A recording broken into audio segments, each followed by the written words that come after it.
Liabilities of company secretary. जब भाई इतने सारे ड्यूटीज, इतने सारे राइट्स दिए जाते हैं, इतना ताकत दिया जाता है कि की मैनेजरल पर्सनल है, तो लायबिलिटीज तो आना ही है। तो ये वीडियो शुरू करने से पहले इस वीडियो के डिस्क्रिप्शन में इस सब्जेक्ट का लिंक दिया है, उसको क्लिक करके आप chapter by chapter, question by question पिछले चैप्टर्स के, आने वाले चैप्टर्स के सारे वीडियो देख सकते हैं। तो शुरू करते हैं लायबिलिटीज ऑफ कंपनी सेक्रेटरी।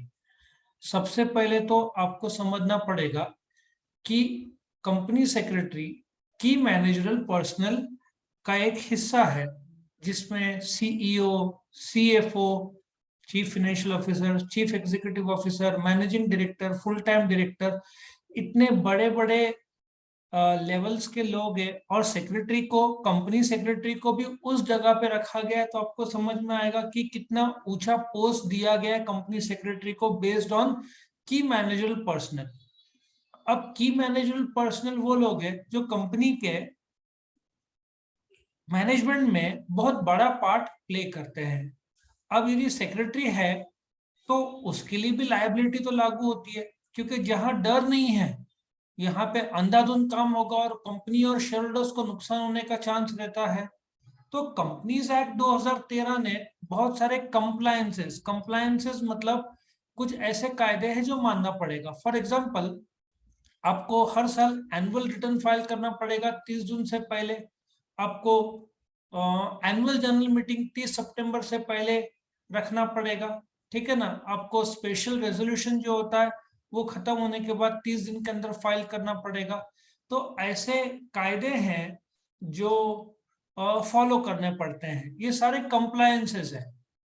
तो ये जो कंप्लायंसेस है ये कायदे के हैं, स्टैट्यूटरी है, कंपनीज एक्ट 2013 के हैं। अच्छा, अभी इफ कंपनीज एक्ट 2013 के तहत एनुअल जनरल मीटिंग 30 सितंबर से पहले लागू नहीं होता, तो कंपनी और हर एक ऑफिसर जिसमें कंपनी सेक्रेटरी भी जवाबदार है, उसको 50,000 रुपए का पेनल्टी है। अब क्वेश्चन ये है कि यदि एनुअल जनरल मीटिंग 30 सितंबर को नहीं हुआ तो कंपनी इज इन डिफॉल्ट, तो क्या officers are also in default? The answer is yes. इन ऑफिसर्स में क्या सेक्रेटरी आती है या आता है? Absolutely yes. तो सेक्रेटरी को भाई खुद के जेब से 50,000 रुपए डिले करने पड़ेंगे, वो बचेगी नहीं। सो पेनल्टीज जब कंपनी पे बैठता है ऑन डिफॉल्ट, कंपनी को तो लगता ही है, बट डायरेक्टर्स को भी बैठेगा और सेक्रेटरी भी जवाबदार है। और ये कंप्लायंस ऐसे चीजें हैं, यदि गवर्नमेंट ने उसको स्ट्रिक्ट नहीं किया तो लोग रिटर्न फाइल ही नहीं करेंगे। अच्छा, एनुअल जनरल मीटिंग नहीं हुआ तो पर डे का भी फाइल है। जहां तक मेरा नॉलेज है, it is 500 rupees per day, मतलब मीटर चालू हो जाएगा। तो सीधा हिसाब है, कंपनी सेक्रेटरी को एक जवाबदारी दी गई है कि आप लीगल रिक्वायरमेंट पूरे करो, आपको फाइन नहीं लगाएंगे। गवर्नमेंट कहाँ हर चीज के लिए फाइन लगा रहा है, कुछ जगह पे कंप्लायंसेस है, वो फॉलो करना होगा तभी तो लागू होगा ना। नहीं तो सेक्रेटरी तो बोलेगा कंप्लायंस में कोई पेनल्टी नहीं है, चलो बाद में फाइल करते हैं, डिले करते हैं, लेकिन भाई पेनल्टी लागू हो जाता है। और सेक्रेटरी को बोलते ना, खुद के पूंछ में आग लग जाएगी। क्यों? क्योंकि सेक्रेटरी को भी भरना है फाइन, ये फाइन सिर्फ कंपनी को ही नहीं भरना। So in case of default over non compliance, secretary, अच्छा, other laws of the land, other laws of the land भी लागू हो जाता है। इसका मतलब इनकम टैक्स एक्ट 1961 भी पेनलाइज करता है इफ टाइमली रिटर्न नहीं फाइल किया जाए। कितने सारे कायदे हैं, स्टैम्प एक्ट 1899 है। तो हर जगह पे अपने अपने कायदे हैं। There is a sale of goods act 1930, goods and service tax का अपना अलग से एक्ट है, ठीक है ना। इंडियन कॉन्ट्रैक्ट एक्ट 1872 है। एक सेक्रेटरी को एक्सपेक्टेड है कि सब प्रकार का एक्ट्स का नॉलेज हो और उसके कंप्लायंसेस हो। कंप्लायंस हो गया तो कोई प्रॉब्लम नहीं है, आपको फाइन पेनल्टी कुछ भी नहीं लगना है, ठीक है ना। तो लायबिलिटी क्या है कंपनी सेक्रेटरी को? कुछ कायदे के बंधन है। कंपनीज एक्ट 2013 ने लगाए हैं, कुछ कस्टम्स एक्ट 1962 है, इनकम टैक्स एक्ट 61 है। मेजरली तो कंपनीज एक्ट ही है, लेकिन बाकी एक्ट का भी कनेक्शन आता है।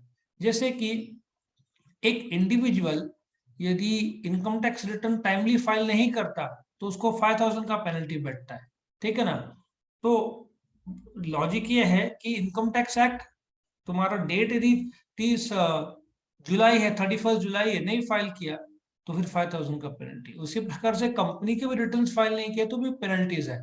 सो सेक्रेटरी जवाबदार है हर चीज में। इन सम केसेस उसको खुद को फाइन नहीं भरना है, in in most cases companies act के उसको भी फाइन भरने हैं। तो ये सारे लायबिलिटीज है कंपनी सेक्रेटरी के जो लागू होते हैं सेक्रेटरी पर। मतलब कि जब ड्यूटी और जवाबदारी दी गई है और की मैनेजरल पर्सन के तौर पर जब ताकत दिया गया है तो लायबिलिटी भी लागू होता है।